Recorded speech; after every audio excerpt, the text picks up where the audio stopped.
This is York, one of the most historically significant cities in England. In the medieval period, it was a thriving hub for trade and industry. In medieval England, laws were made by the monarchy and the official church of the time, the Roman Catholic Church. Crimes were split into three types. Crimes against the person, for example, public disorder, assault, and murder. Crimes against property, including theft and poaching, counterfeiting coins and arson. And crimes against authority, such as treason and rebellion. Many punishments were carried out in public places, like here at Pavement, right in the centre of York. Public punishment was a way of deterring people from committing crimes. The medieval justice system continued a lot of the practices from the Anglo-Saxon period. As there was no police force, it was up to the community to prevent crimes and catch criminals. Communities were split into small groupings called tithings. People in tithings were responsible for each other. If a crime occurred, a witness or victim was expected to raise the alarm, and all the men in the tithing had to join the hunt for the criminal. This was known as the hue and cry. To make sure people accused of crime went to court, the community appointed a local person as sheriff. The sheriff's job was to ensure justice was served.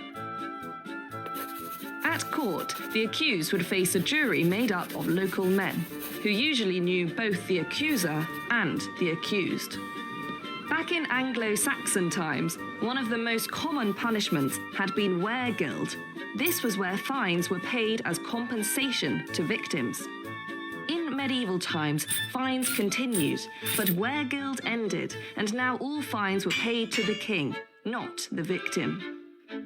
Many minor crimes were punished by public humiliation. Selling stale bread, for example, could get you time in the stocks or pillory.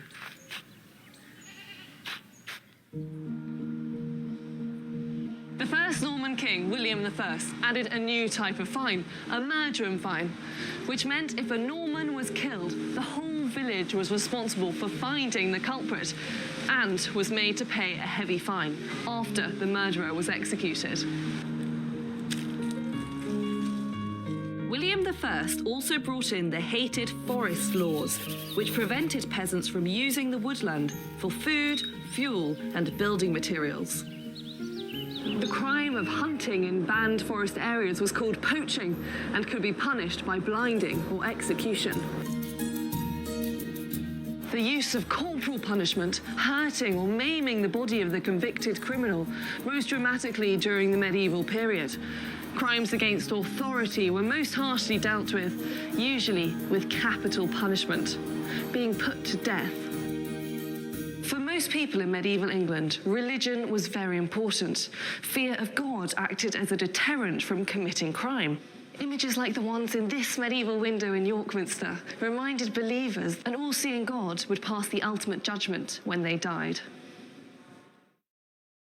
The Roman Catholic Church also operated its own courts for its clergy members, known as church courts.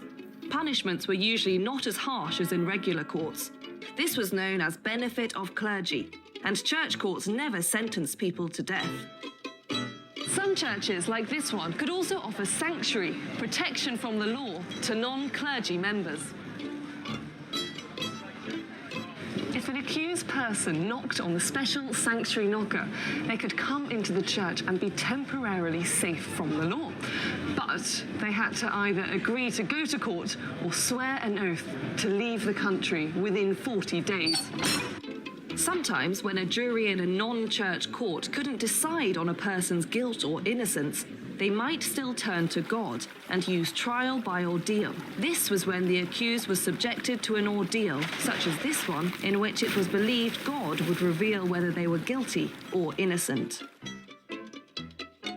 Over the course course of the medieval period, changes in society saw new crimes emerge and types of punishments alter. While the monarchy and religious beliefs had an influence in defining crimes and devising punishments, the community-based nature of society meant most of the responsibility for maintaining order, catching and punishing criminals, lay with the local people.